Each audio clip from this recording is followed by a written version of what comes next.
काँग्रेस भिवंडी तालुका पक्षाच्या वतीने आगामी जिल्हा परिषद व पंचायत समिती तसेच ग्रामपंचायत निवडणुकांसाठी महत्त्वाची बैठक संपन्न झाली।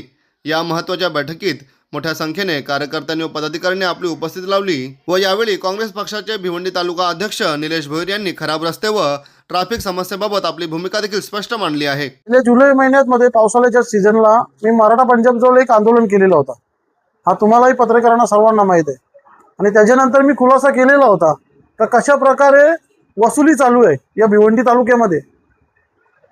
मोठ्या गाड्या 40 फुटी कंटेनर झाले, या गाड्यांच्या वरून 500 रुपये घेऊन त्यांना पावती द्यायची। पावती 2016 ची 17 ची देतात आणि ती मोठी गाडी आपल्या भिवंडीमध्ये बँड आहे 8 नंतर, तरी इथले अधिकारी एवढे माजलेले आहेत की ते गाड्या सोडून त्यांचा वसुलीवाले आहेत। तुम्ही सकाळी कधी पण 6 वाजता ना, कधी पण पत्रकार माझे बंधू 6 वाजता सकाळी जा, तिथं 2 जण वसुलीवाले असतात, रोज सकाळी गाड्या सोडतात।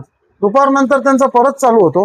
आज 2 दिवसापूर्वी ट्रॅफिक चालू होती आणि वाड्या रोडचा जो विषय तुम्ही काढला ना, 2 वर्षापासून माझा जिल्ह्याचा सहकारी पंकज गायकवाड, मला तर वाटतं मी महिनाभर त्याच्या आंदोलनाचे ते स्टेटस बघत राहिलो, पण दत्तू गीते म्हणून इथे नामांकित अधिकारी एक आहे, तो एवढा माजलेला आहे का त्याला फोन केला का तो उलटी भाषा करायचा।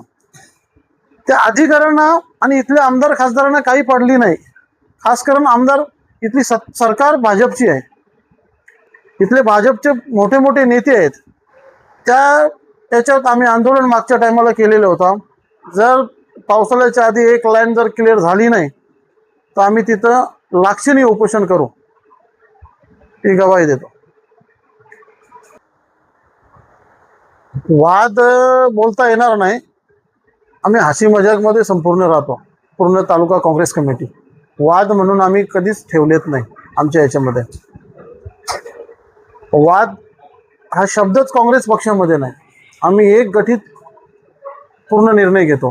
मी जरी यंग असलो अध्यक्ष, तरी माझे सहकारी पंढरी दादा असतील, लाटे साहेब असतील, पंकज गायकवाड असतील, सर्वांना विचार विनिमय करून आम्ही निर्णय घेतो। मी अध्यक्ष म्हणून एक निर्णय घेत नाही आणि जो वाद असेल ना तो आम्ही बसून मिटवतो।